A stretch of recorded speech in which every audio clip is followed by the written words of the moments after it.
మన బంధువులు ఎవరు చెప్పండి? చెప్పండి, మన బంధువులు ఎవరు?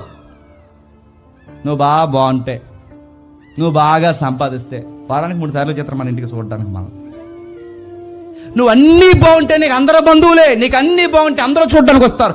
కానీ నీకు ఈ బంధువులు గమనించండి, మన బంధువులు ఎవరైనా మన పరిస్థితులు బాగుండి ఒక్కరు మనల్ని పలకరిస్తాడా? రూపాయి ఉంచు అంటారా? ఈ వస్త్రం ఉంచు అంటారా?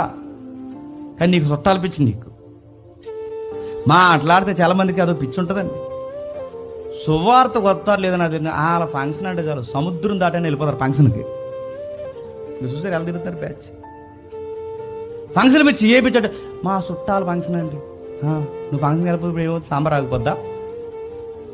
నేను అడుగుతున్నాను, వాళ్ళ ఫంక్షన్కి అంత అడావుడికి వెళ్తున్నావుగా, నేను అడుగుతున్నాను, వాళ్ళ కార్యక్రమానికి అంత అడావుడికి వెళ్తున్నావుగా, మీ పరిస్థితులు వచ్చినప్పుడు ఆ బంధువులు నీ కొరకు స్టాండింగ్ తీసుకుంటారా? నవ్వుతారు. నీకేమైనా జరిగితే, నీకేదైనా జరిగితే నవ్వుతారు. అందరికన్నా ముందు మనం నష్టపోతే మన మీద పక్కపోయి నవ్వుకునేది చెప్పరా? నవ్వుకునేది ఎవరు చెప్పనా? మన బంధువులే, మన చుట్టాలే, మన పట్టాలు. అందుకే చుట్టమన్నవాడు ఎవడైనా, మరి చెప్తాను, చుట్టమన్నవాడు ఎవడైనా నీ కష్టాల టైంలో నీకు ఆదుకుంటాడు నిజమైన చుట్టం. ఎవడైనా నీ కష్టాల సమయం నిలబడతాడు నిజమైన బంధువు. ఇలాంటి టైంలో ఎవడ కనబడిపోతే రాసి పెట్టుకోండి అని మరి చెప్తాను, ఈడు సరైనోడు. Download ShareChat.